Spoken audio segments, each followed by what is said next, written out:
అందరికీ నమస్కారం. ఈరోజు కథ 'విడువనులే చెలి' పార్ట్ 13. రచించిన వారు నళిని గారు.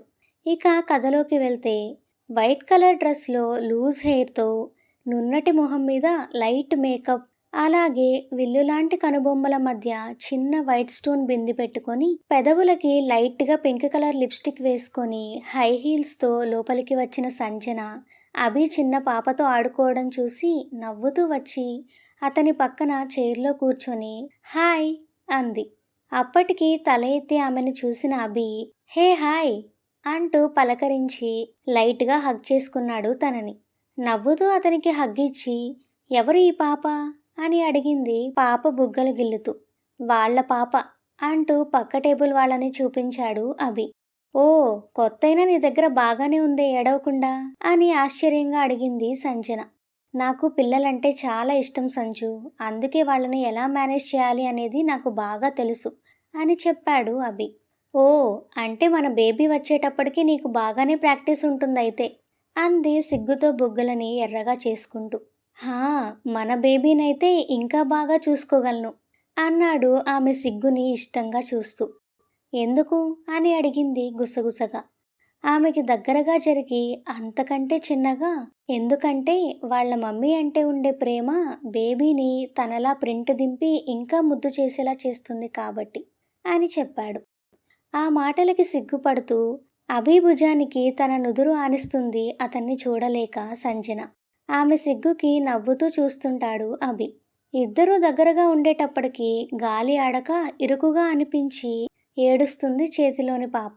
దాంతో ఇద్దరూ కొంచెం దూరం జరగగా, అరేరే ఎందుకు ఏడుస్తున్నావు నాన్న అంటూ తనని ఆడిస్తాడు అభి.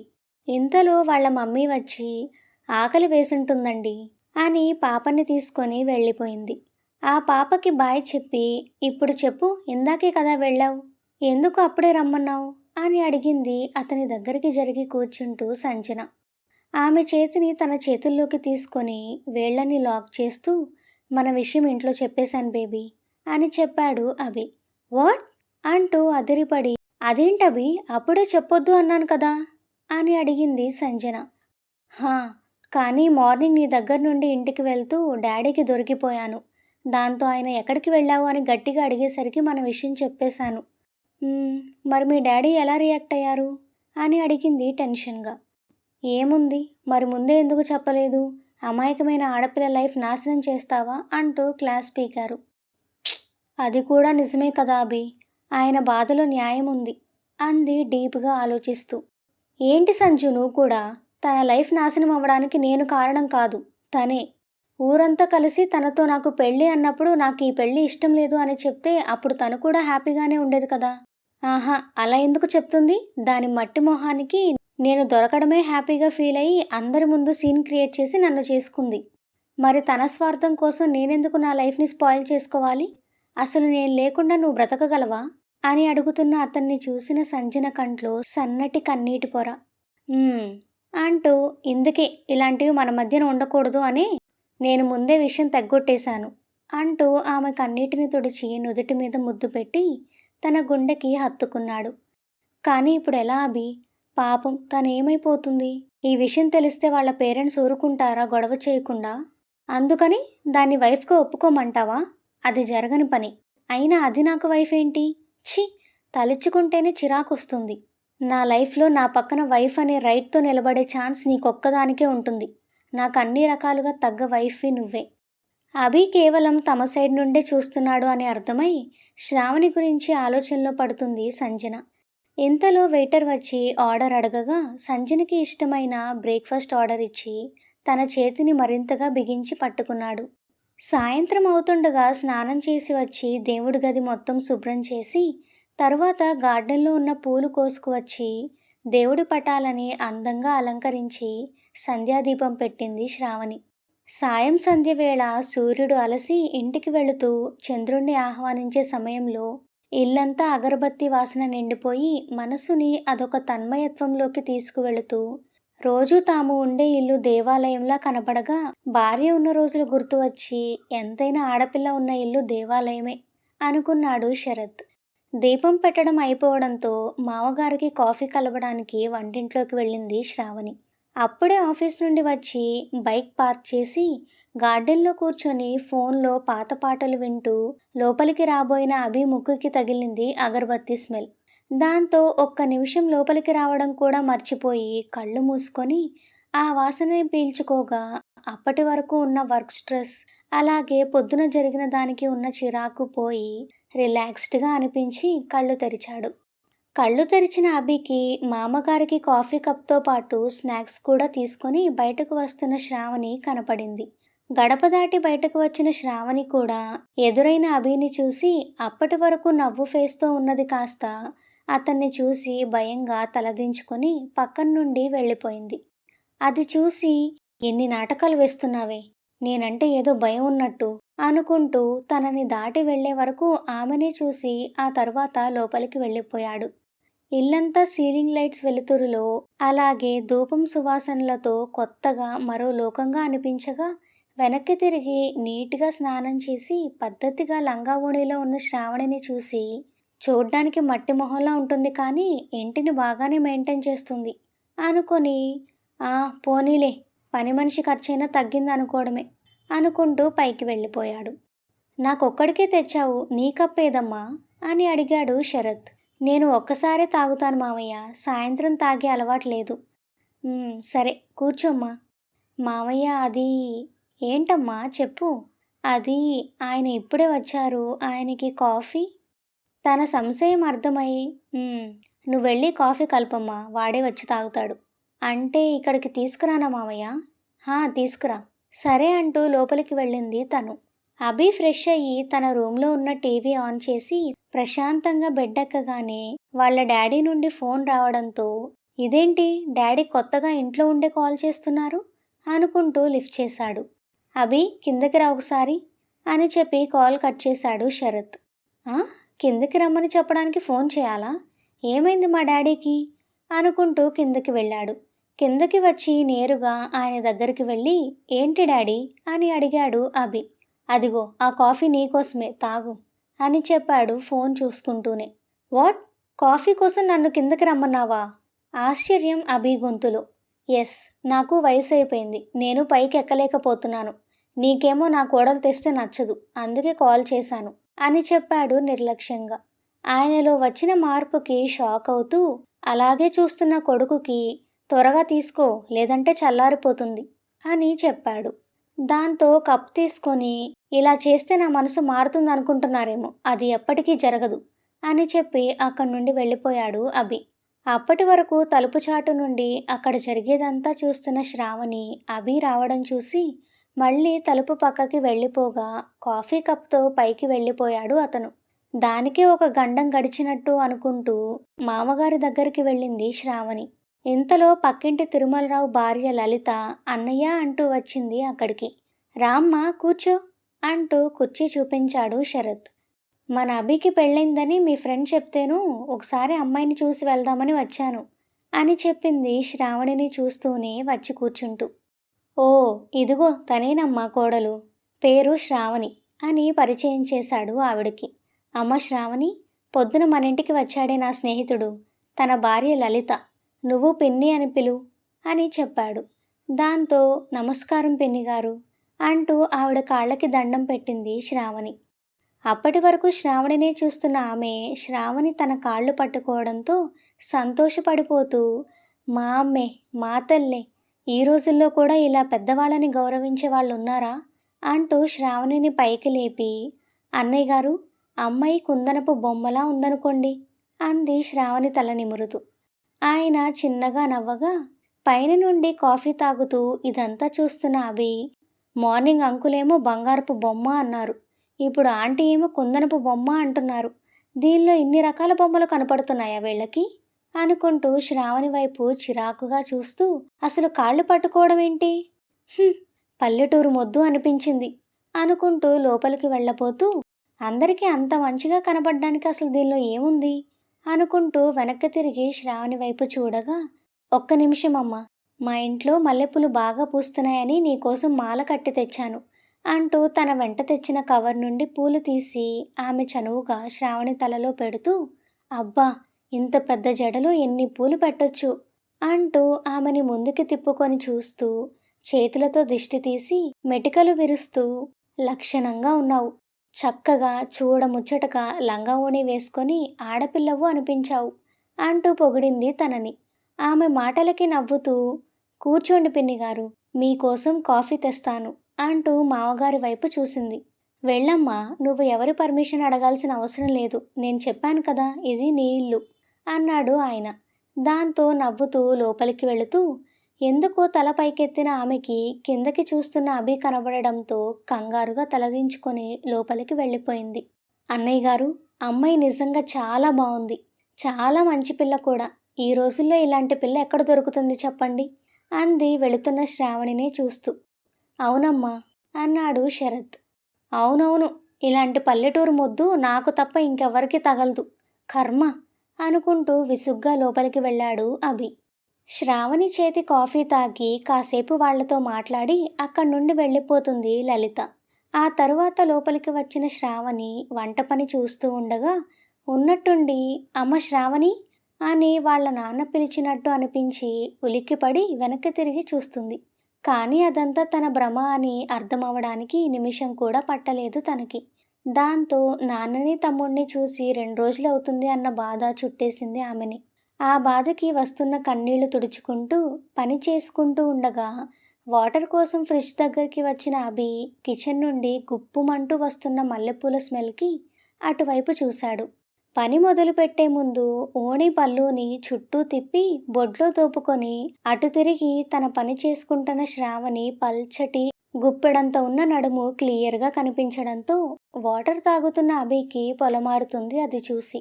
అతని దగ్గు విని చేస్తున్న పనిని ఆపి వెనక్కి తిరిగి చూసిన శ్రావణి అతను నెత్తి మీద కొట్టుకుంటూ తన వైపే చూస్తూ ఉండడం చూసి ఏం చేయాలో అర్థం కాక కంగారుగా ఒక చేతి వేళ్లకి ఉన్న గోర్లుని ఇంకో చేత్తో పీక్కుంటూ స్టవ్ ఆఫ్ చేసి అక్కడి నుండి తల వంచుకొని తన గదిలోకి వెళ్ళిపోయింది. వెళుతున్న ఆమెని వెనక నుండి చూస్తున్న అతనికి 2 రోజుల్లోనే ఆమె ఒంటి రంగులో మార్పుతో పాటు నడుము కిందికి ఉన్న జడ తన నడకకి తాళం వేస్తున్నట్టు అటూ ఇటూ ఊగుతూ ఉండడం చూసి, ఇక్కడ నీళ్లు దీనికి బాగానే వంటబడుతున్నట్టున్నాయి, ఒంటి రంగు మెరవడమే కాకుండా వయ్యారం కూడా నేర్చింది, పాపం నన్ను పడేయాలని చాలా కష్టపడుతున్నట్టుంది, హహ అంతలేదు, ఇక్కడ ఉంది అభి అంటూ బాటిల్ మళ్ళీ ఫ్రిడ్జ్లో పెట్టి అక్కడి నుండి లోపలికి వెళ్ళిపోయాడు. పని అయిపోయిన తర్వాత బయట మొక్కలకి నీళ్లు పడుతున్న శరత్ దగ్గరికి వెళ్ళి, ఇటివ్వండి మావయ్య, నేను పడతాను, మీరు కాసేపు కూర్చోండి అంది. పర్లేదులేమ్మా, నువ్వే కూర్చో, పాపం వద్దంటే పని మనిషిని మానిపించి మొత్తం నువ్వే చేసి అలసిపోతున్నావు అన్నాడు శరత్. నాకు అలవాటే మావయ్య, అయినా సరే నీకు పని ఎక్కువైంది, నువ్వొచ్చాక ఏ పని లేని నేను ఈ పని కూడా చేయకుండా కూర్చుని తింటే ఆరోగ్యం పాడవుతుంది అని చెప్తున్న శరత్ వెనక్కి తిరిగి కోడల్ని చూడగా ఆమె ముభావంగా ఏదో ఆలోచిస్తూ ఉండడం చూసి వాటర్ పైప్ కింద పడేసి పంపు కట్టేసి చేతులు తుడుచుకుంటూ వచ్చి అమ్మ శ్రావణి అని పిలిచాడు.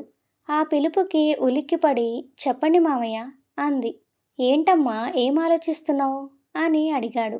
దాంతో తల కిందకి దించేసి 2 రోజుల నుండి నాన్న తమ్ముడు బాగా గుర్తు వస్తున్నారు మామయ్య అని చెప్పింది కన్నీళ్లతో. ఓ, మరి దానికి ఏడవడం ఎందుకమ్మా, ఒకసారి ఫోన్ చేసి మాట్లాడితే సరిపోతుంది కదా. హా, కానీ నాకది ఎలా చేయాలో తెలియదు మామయ్య. అలా అయితే నేను చేసిస్తాను అంటూ కోడలితో కలిసి అక్కడ ఉన్న కుర్చీలో కూర్చొని టేబుల్ మీద ఉన్న తన ఫోన్ తీసి, ఫోన్ ఎలా చేయాలో నేను నేర్పిస్తాను, చూసి నేర్చుకోమ్మా, అప్పుడు నీకు మీ నాన్నతో ఎప్పుడు మాట్లాడాలనిపించినా నువ్వే చేసి మాట్లాడొచ్చు అని చెప్పాడు. అలాగే అంటూ తల తిప్పింది బుద్ధిగా తను. దాంతో ఫోన్ ఓపెన్ చేయడం దగ్గర నుండి కాల్ చేసే వరకు అన్నీ 1కి 10 సార్లు వివరంగా చెప్పి చూపించాడు శరత్. తెలియని దాన్ని శ్రద్ధగా తెలుసుకునే ఆసక్తి శ్రావణిలో ఎక్కువ ఉండడం వల్ల చక్కగా ఫోన్ చేయడం అయితే నేర్చుకుంది.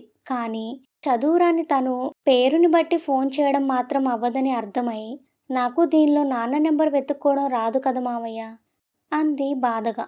తన సమస్య అర్థమైన శరత్ ఆ విషయంలో తనకి ఎన్ని చెప్పినా ఇప్పుడు ఉపయోగం ఉండదని అర్థమై, అలా అయితే నాన్న నెంబర్ కాగితం మీద రాసిస్తాను, దాన్ని జాగ్రత్తగా దాచుకోమ్మా, అవసరమైనప్పుడు పనికొస్తుంది అని చెప్పి ప్రస్తుతం జనార్దన్కి కాల్ చేసి కోడలికి ఇచ్చి ఆమె తండ్రితో సంతోషంగా మాట్లాడుతూ ఉండగా కోడలికి మినిమం లోకజ్ఞానమైన తెలియకపోతే సమాజంలో బ్రతకడం కష్టమని దానికి ఏం చేయాలో అని ఆలోచిస్తూ ఉండిపోయాడు. చాలా రోజుల తర్వాత తండ్రితో మాట్లాడుతున్నానన్న సంతోషంతో ఉన్న శ్రావణికి అవతల ఫోన్ ఎత్తి హలో అన్న తండ్రి గొంతు వినగానే కళ్ళలో నీళ్లు తిరిగి మౌనంగా ఉండిపోయింది. ఫోన్ చేసింది ఎవరో అర్థం కాని ఆయన మళ్ళీ హలో అని ఎవరు అన్నాడు. కళ్ళు మూసుకొని పూడుకుపోతున్న గొంతుతో నాన్న అంది శ్రావణి. అమ్మ శ్రావణి, నా బంగారు తల్లి, ఎలా ఉన్నావమ్మా అని అడిగాడు కూతురు గొంతు విన్న సంతోషంతో వస్తున్న కన్నీళ్ళని తుండుతో తుడుచుకుంటూ. నేను బాగున్నాను నాన్న, మీరందరూ ఎలా ఉన్నారు అని అడిగింది కారిపోతున్న కన్నీళ్ళని తుడుచుకుంటూ. నువ్వు లేవన్న బాధ తప్ప మాకేమమ్మా. సతీష్ ఎలా ఉన్నాడు నాన్న? బాగున్నాడమ్మా. అల్లుడు గారు చంద్ర ఎలా ఉన్నారు? బాగున్నారు నాన్న. మామయ్య నా పక్కనే ఉన్నారు. మీతో మాట్లాడాలి అంటే ఫోన్ కలిపి ఇచ్చింది మామయ్య నాన్న అని చెప్పింది మామగారి వైపు నవ్వుతూ చూస్తూ. అవునా అని అల్లుడు గారు నిన్ను బాగానే చూసుకుంటున్నారు కదమ్మా అని అడిగాడు జనార్దన్. ఎంతైనా తండ్రి మనసు కదా, తల్లి లేని పిల్ల. ఏదైనా కష్టం వస్తే తన మనసులో మాట చెప్పుకోలేదు అని ఆయనకి బాగా తెలుసు. తండ్రి అడిగిన దానికి ఏం సమాధానం చెప్పాలో తెలియక ఇబ్బందిగా మామగారి వైపు చిన్న నవ్వుతో చూస్తూ బాగా చూసుకుంటున్నారు నాన్న అని చెప్పింది. ఆమె మాటల్ని బట్టి స్నేహితుడు ఏమడిగాడో అర్థమై ఏది ఇటివ్వమ్మా, వాడితో నేను కూడా మాట్లాడతాను అంటూ ఆ టాపిక్ నుంచి వాళ్ళని డైవర్ట్ చేయడానికి శ్రావణి దగ్గర నుంచి ఫోన్ తీసుకున్నాడు శరత్. ఇదిగో మామయ్య అంటూ ఆయనకి ఫోన్ ఇచ్చి మౌనంగా కూర్చుంది శ్రావణి. ఏంట్రా, ఏం చేస్తున్నావు? అసలు మేము వచ్చిన తర్వాత ఒక్కసారైనా ఫోన్ చేశావా? అరే, కూతురికి పెళ్లి చేసి ఇంత దూరం పంపించామే, అక్కడ తను ఎలా ఉందో ఏంటో, వాళ్ళు ఎలా చూసుకుంటున్నారు అని ఆలోచన లేదంట్రా నీకు అని అడిగాడు శరత్. నాకు ఇంకా నా బిడ్డ గురించి ఆలోచన ఎందుకు చంద్ర? నీలాంటి మంచి మనిషి ఇంట్లో నీ కొడుకు లాంటి ఆణిముత్యమైన భర్తతో తను సంతోషంగా ఉంటుందని నాకు తెలుసు అని సమాధానమిచ్చాడు జనార్దన్. స్నేహితుడి సమాధానం విని ఇక్కడ జరుగుతున్న దానికి తను ఊహిస్తున్న దానికి సంబంధం ఏమాత్రం లేదని అనుకుంటూ తనకు తెలియకుండానే బాధగా గుండె మీద చేయి వేసుకున్నాడు శరత్. ఏంట్రా, ఏం మాట్లాడవు అని అడిగాడు జనార్దన్. దాంతో ఆలోచనల నుండి బయటపడి ఏముంది, మీరెలా ఉన్నారు ఏంటి అని మామూలు మాటల్లో పడ్డాడు శరత్. వాళ్ళిద్దరి మాటలు ఇప్పట్లో ఆగవని అర్థమై అక్కడి నుండి లోపలికి వెళ్ళింది శ్రావణి. ఈవినింగ్ ఆఫీస్ అయిపోయిన తర్వాత సంజన అభి ఇద్దరూ బయట కలుసుకున్నారు. ఇద్దరూ సరదాగా మాట్లాడుకుంటూ టైం స్పెండ్ చేస్తూ ఉండగా అభి, నీతో ఒక విషయం చెప్పాలి. చెప్పు సంజు. పెళ్లి చేసుకోమని మా ఇంట్లో ఒత్తిడి చేస్తున్నారు అని చెప్పింది మెల్లగా. అలాగా, సరే చేసుకుందాం అన్నాడు ఇంకో ఆలోచన లేకుండా అభి. కానీ ఆ అమ్మాయి ఎలా? తను ఉండగా మన పెళ్ళి ఎలా చెల్లుతుంది అంటూ ఉండగా ఉన్నట్టుండి కడుపులో నొప్పిగా అనిపించి ఔచ్ అంటూ కడుపు పట్టుకొని అరిచింది సంజన. అది చూసి సంజు అంటూ కంగారుగా తనని పట్టుకొని ఏమైంది అని అడిగాడు అభి. ఏమైందో తెలియడం లేదు, ఈ మధ్య తరచుగా నొప్పి వస్తుంది అని ఔచ్ అంటూ మళ్ళీ అరిచి చాలా పెయిన్గా ఉంది అభి అని ఏడ్చేసింది. ఓ మై గాడ్, ఇంత ఇబ్బంది పడుతూ ఇప్పటి వరకు ఎందుకు డాక్టర్ని కన్సల్ట్ అవ్వలేదు సంజు అంటూ వెయిట్ అంటూ తన కోసం క్యాబ్ బుక్ చేశాడు తనని హాస్పిటల్కి తీసుకువెళ్ళడానికి. అప్పటి వరకు బాగానే ఉన్న ఆమె సడన్గా నొప్పితో విలవిల్లాడడం చూసి అభికి కూడా చాలా బాధేసింది.